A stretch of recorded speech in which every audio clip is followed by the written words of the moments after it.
عظیم عبادت کی قبولیت کے لیے سلام پڑھیں۔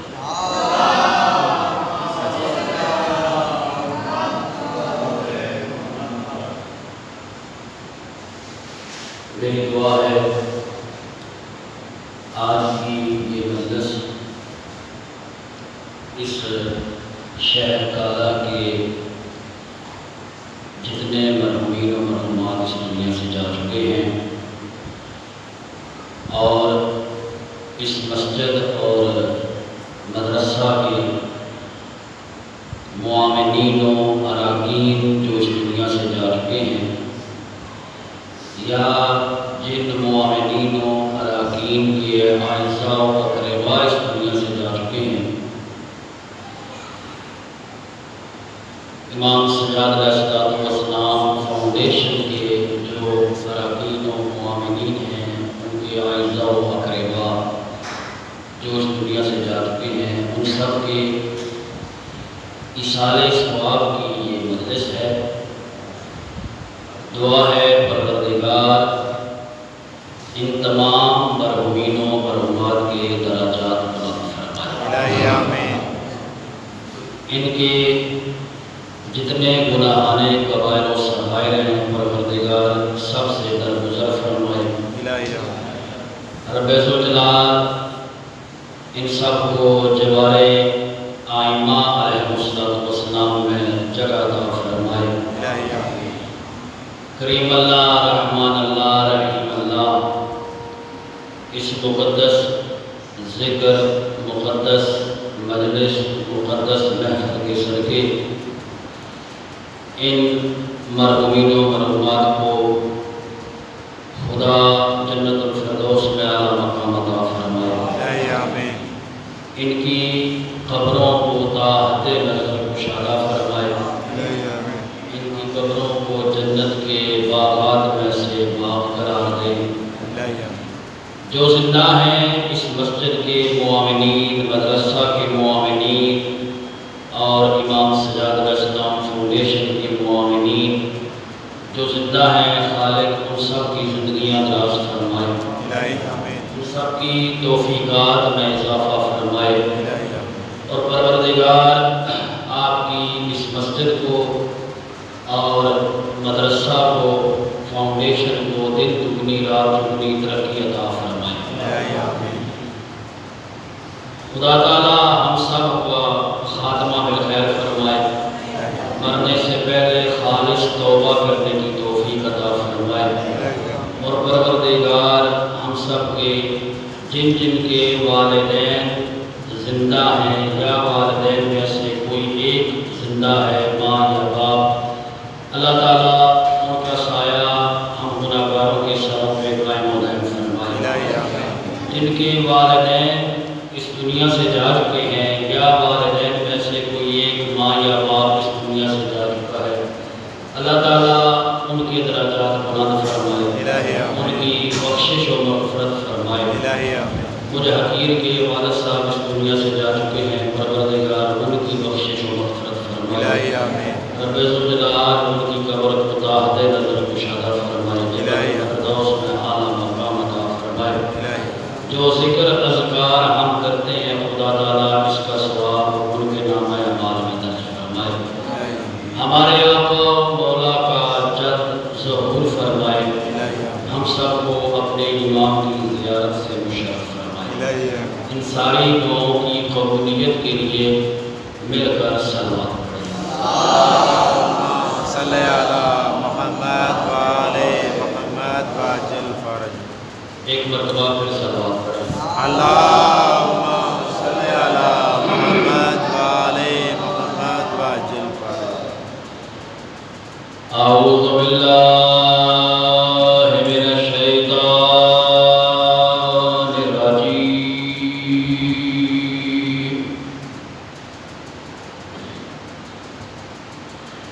بسم اللہ الرحمن الرحیم۔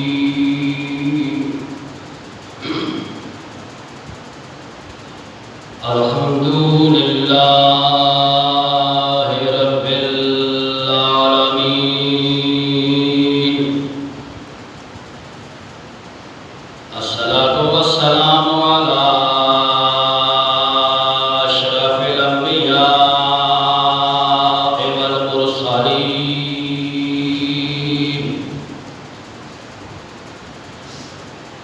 وآلہ الطیبین الطاہرین المعصومین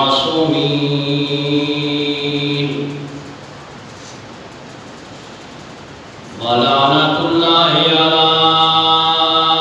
اعدائہم اجمعین اما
ایک مقام پہ فرمایا کہ میرے بعد میری امت میں 73 فرقے بنیں گے، جن میں سے ایک فرقہ کامیاب و کامران ہوگا۔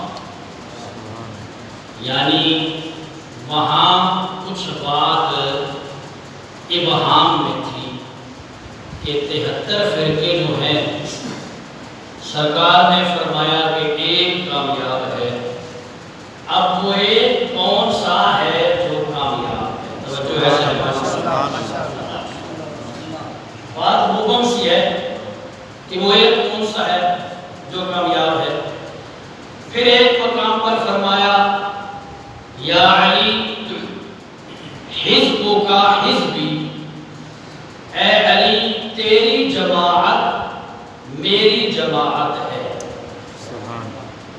یہ لمبی چوڑی حدیث ہے جس میں سرکار دو عالم نے فرمایا یا علی لحم کا لحمی، اے علی تیرا گوشت میرا گوشت ہے، دموں کا دمی تیرا خون میرا خون ہے۔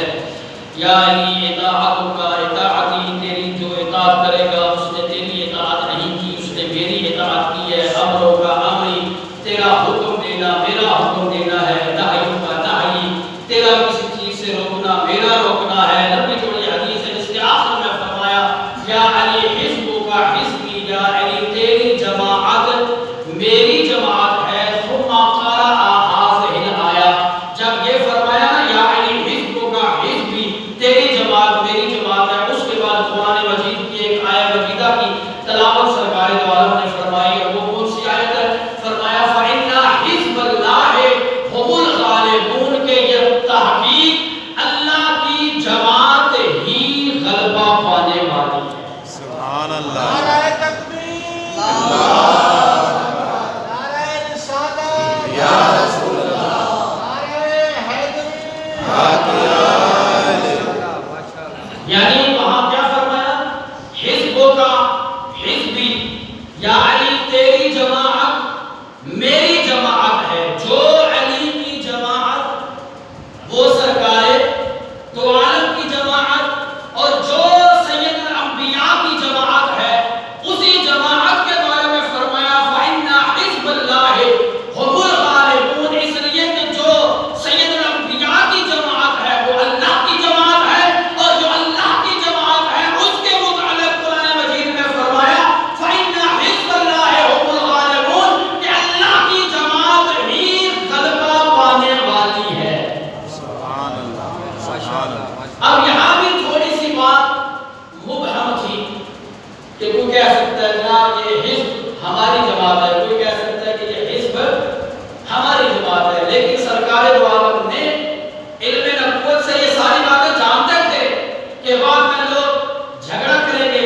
فرمایا یا علی کسی نے کیا جھگڑا کرنا ہے، کوئی کہے گا ہماری جماعت، کوئی کہے گا ہماری جماعت، میں واضح کیوں نہ کر دوں یا علی انت و شیعتک کا عمر فائزون، کہ کائنات میں اگر کوئی امام کامیاب ہے تو وہ صرف اور صرف علی ابن ابی طالب کامیاب ہے، اور کائنات میں کسی امام کے پیروکار کامیاب ہیں تو وہ بھی صرف اور صرف علی کے پیروکار کامیاب ہیں۔ سبحان اللہ، سبحان اللہ، بے شک نعرہ حیدری، حق یا علی، نعرہ شربا، اللہم صلی علی محمد و آل محمد۔ اور یہ افتخار اور امتیاز حاصل ہے مذہب تشیع کہ جس کے اصول، جس کے فروع اتنے پختہ، اتنے مضبوط ہیں کہ ہمارے ہاں ایک دیکھیں امام جو آپ کو نماز پڑھاتا ہے اس کو بھی امام کہا جاتا ہے، امام جماعت۔ توجہ ہے صاحبان؟ ماشاء اللہ، ہمارے ہاں تو اب دیکھیں امام جماعت کی بھی شرائط ہے، جو اچھا جس کے پیچھے ہم نماز پڑھ رہے ہیں، جو نماز کے لیے ہمارا امام ہے وہ کتنی دیر کا امام ہے؟ مثلا آپ ظہر کی نماز پڑھتے ہیں یا ظہر اثر دونوں ملا کے پڑھتے ہیں تو کتنا ٹائم لگ جائے گا؟ زیادہ سے زیادہ دونوں نمازوں میں 20 منٹ لگ جائیں گے، اسی طرح ہے نا؟ تو 20 منٹ ہم نے اپنے امام کی اقتدا کرنی ہے۔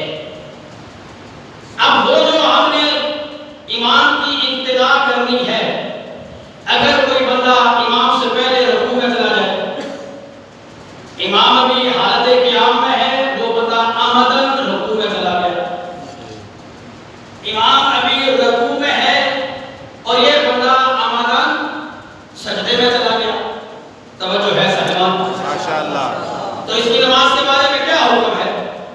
یقیناً اس کی نماز جماعت کے ساتھ ہے نہیں ہے، اس نے امام کی اقتدا نہیں کی، اس نے امام کی اطاعت نہیں کی، اس نے امام کی پیروی نہیں کی، اس کی نماز کا حکم کیا ہے کہ اس کی نماز باطل ہو جائے گی جو عمدن ایسا کر رہا ہے؟ تو جو 10 یا 15 منٹ یا 20 منٹ کے لیے امام کی اقتدا صحیح طریقے سے نہ کرے اس کی نماز باطل ہو جاتی ہے، اور جو ساری زندگی امام کی اقتدا اور پیروی صحیح طریقے سے نہ کرے اس کے بارے میں کیا خیال ہے؟ سبحان اللہ، سبحان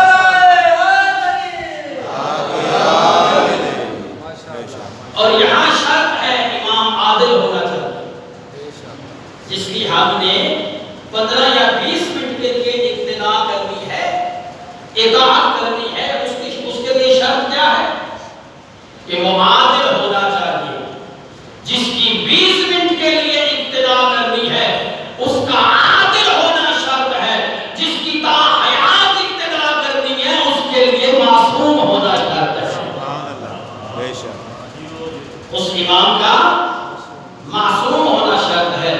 اور عزیزان بزرگان، کائنات میں اگر عصمت ہے تو وہ علی و بطول کے گھر میں ہے، بے شک، سبحان اللہ، جہاں ایک معصوم نہیں ملے گا آپ کو، 14 معصوم ملیں گے، سب آپ پڑھ مل کر اللہم صلی علی محمد و آل محمد وجل۔ اور معمولی نہیں ہے، جن میں سے ہر ایک اپنے اپنے وقت کا، اپنے اپنے زمانے کا محمد ہے۔ اولنا محمد و آخرنا محمد و اوسطنا محمد بل کلنا محمد، یہ سارے کے سارے محمد ہیں، سب آپ پڑھ مل کر اللہم صلی علی محمد و آل محمد وجل۔ تو جس طرح فرمایا کہ یا علی تو اور تیرے شیعہ کامیاب ہیں، اسی طرح شیعہ کی کچھ علامات ہیں، صرف اپنی زبان سے کہہ دینا کہ میں علی کا شیعہ ہوں یہی کافی شیعہ کی علامات بھی بیان فرمائی ہیں۔ ایک چھوٹا سا فرمان آپ کی خدمت میں عرض کر کے چند جملے مسائل کے عرض کر کے آپ کی زحمت کو تمام کرتا ہوں۔ فرمایا میرے شیعہ کی 3 علامتیں ہیں۔ امیر المومنین فرما رہے ہیں، ویسے تو بہت سی علامات بیان فرمائی ہیں، میں صرف مختصر آپ کی خدمت میں 3 علامتیں شیعہ کی جو امیر کائنات نے بیان فرمائی ہے آپ کی خدمت میں عرض کرنا چاہتا ہوں۔ کتنی علامتیں؟ 3 علامتیں۔ پہلی علامت فرمایا ادا الفرائض، کہ میرا شیعہ واجبات کا پابند ہوگا، میرا شیعہ کسی واجب کو ترک نہیں کرے گا، میرا شیعہ نمازی ہوگا، روزہ دار ہوگا، زکات کا پابند ہوگا، خمس کا پابند ہوگا، حج اس پر واجب ہو گیا ہے، اپنے سارے معاملات کو طرف کر کے حج کرے گا۔ توجہ ہے صاحبان، ماشاءاللہ، ادا الفرائض، واجبات کا پابند ہوگا۔ فرمایا واجتناب المحارم، حرام کاموں سے اجتناب کرے گا۔ یہ اطاعت امام ہے، جس نے امام کی اطاعت کی وہی کامیاب ہے۔ جنگ صفین میں مالک اشتر امیر المومنین کی فوج کا جرنیل ہے، چیف آف آرمی اسٹاف مولا امیر علیہ السلام کی فوج کا مالک اشتر جنگ صفین میں امیر شام کے سر پہ پہنچ گیا۔ ایک لمحہ مولا کا حکم مالک اشتر تک نہ پہنچتا تو اس کا سر مالک اشتر کے قدموں میں ہوتا۔ توجہ ہے ماشاءاللہ، لیکن جیسے ہی حکم امام مالک اشتر تک پہنچا، فوراً وہ تلوار جو فضا میں لہرا رہی تھی وہی تلوار اب نیام میں آ گئی۔ کیوں؟ حکم امام۔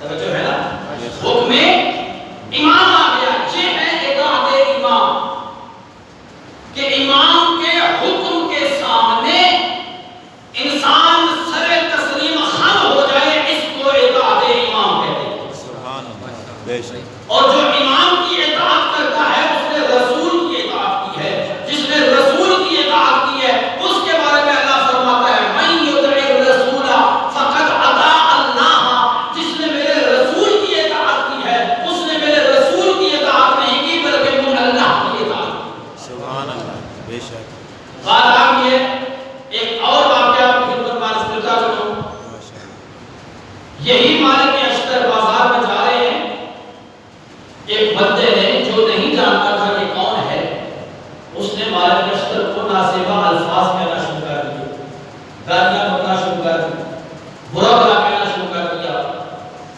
پاس کوئی اور کھڑا تھا، مالک اشتر نے سنی انسنی کی جیسے سنا ہی نہیں ہے اور چلے گئے۔ ایک اور بندہ آیا، اس نے کہا تو جانتا ہے تم نے کس کو یہ اتنے برے الفاظ کہے ہیں؟ اس نے کہا نہیں میں نہیں جانتا۔ کہا یہ علی کی فوج کا جرنیل ہے، یہ مالک اشتر ہے۔ اب اس نے دنیا کے دوسرے حکمرانوں کی طرح مالک اشتر کو بھی سمجھا، اب جسم پہ کپی تاری ہے اور یہی سوچ رہا ہے کہ یہ تو ابھی میرے گردن اڑانے کا، سر اڑانے کا حکم دے دے گا۔ اس نے کہا مجھے پریشان ہونے کی ضرورت نہیں ہے، گھبرانے کی ضرورت نہیں ہے، یہ کسی اور کی فوج کا جرنیل نہیں ہے، یہ علی کی فوج کا جرنیل ہے۔ سبحان اللہ، سبحان اللہ، بے شک، یہ علی جیسے کریم ابن کریم کی فوج کا جرنیل ہے۔ کہا کیا کروں، اب نماز کا وقت نہیں ہے، نماز کا وقت ہو مسجد میں ہو مالک اشتر کی اور بات ہے، نماز کا وقت نہیں ہے۔ کہاں ملے گا مجھے مالک، میں معافی مانگوں۔ کہا مسجد میں چلا جا، مالک اشتر تجھے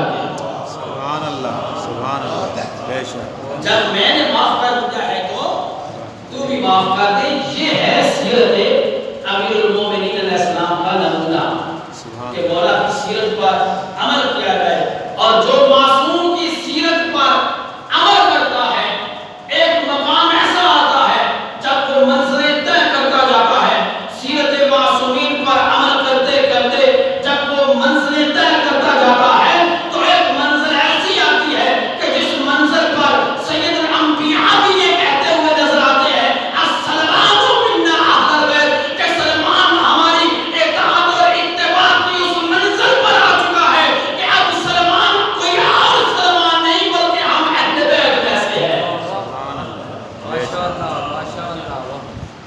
اس لیے عزیزان بزرگان ایسا علی کا شیعہ ہم اپنے آپ کو بنائیں کہ دنیا ہمیں دیکھے اور ہمارے امام کی معرفت حاصل کرے۔ سبحان اللہ، جو ہے نا ماشاء اللہ، کہ یہ جناب درویش صاحب جو جا رہے ہیں علی کے محب، علی کے شیعہ، ان کا کردار اتنا بلند ہے، ان کی سیرت اتنی بلند ہے، یہ واجبات کے پابند، محرمات سے اجتناب کرنے والے، یہ علی کا شیعہ اتنا بلند ہے، خود علی کتنا بلند ہوگا۔ سبحان اللہ، سبحان اللہ، بے شک، علی کا ایک عام شیعہ اتنا عظیم ہے، اتنا بلند ہے، اس کا کردار اتنا بلند ہے کہ دنیا اس کی تعریف کر رہی ہے۔ وہی دنیا کہے گی کہ جس علی کا یہ پیروکار ہے، جب یہ اتنا عظیم ہے، وہ علی کتنا بلند ہوگا۔ سبحان اللہ، بے شک، محمد وال محمد صلوات۔ صلی اللہ ماشاء اللہ، ماشاء اللہ۔ عزادارو، بہت مشکل سے یہ دین ہم تک پہنچا۔ اس دین پر میرے آقا حسین نے اپنے جوان بیٹے قربان کیے ہیں۔ بے شک، کسی نے پوچھا امام سے کہ مولا دنیا کی سب سے میٹھی چیز کیا ہے؟ غالباً امیر کائنات سے پوچھا، میرے مولا نے فرمایا جوان بیٹا۔ بے شک، پوچھنے والے نے پھر پوچھا کہ سب سے تلخ چیز کیا ہے؟ فرمایا جوان بیٹے کی موت۔ دنیا میں سب سے میٹھی چیز جوان بیٹا، سب سے تلخ چیز جوان بیٹے کی موت۔ عزادارو، حسین نے وہ بیٹا دیا جو عام بیٹا نہیں تھا، جو ہم شکل پیغمبر تھا۔ اور حسین کہتے تھے پروردگار مجھے جب بھی اشتیاق ہوتا ہے تیرے رسول کی زیارت کرنے کا، میں اکبر کو سامنے بٹھا لیتا ہوں، اکبر کی زیارت کرتا ہوں۔ کوئی معمولی امتحان نہیں ہے جوان بیٹے کی جدائی کا۔ انبیاء بھی یہاں کانپتے ہوئے نظر آتے ہیں۔ قصص الانبیاء والے نے لکھا ہے کہ جناب آدم علیہ السلام نے جس زمین پر قابیل نے حابیل کو قتل کیا تھا نا، لکھا ہے انہوں نے آدم نے اس زمین کے لیے بھی بد دعا کی۔ میں کہوں گا جناب آدم علیہ السلام کی خدمت میں دست عرض کرتے ہوئے، اے آدم، تیرا ایک حابیل جس زمین پر قابیل نے قتل کیا، تو نے اس زمین کے لیے بد دعا کی ہے۔ آنا ذرا کربلا میں حسین کو دے۔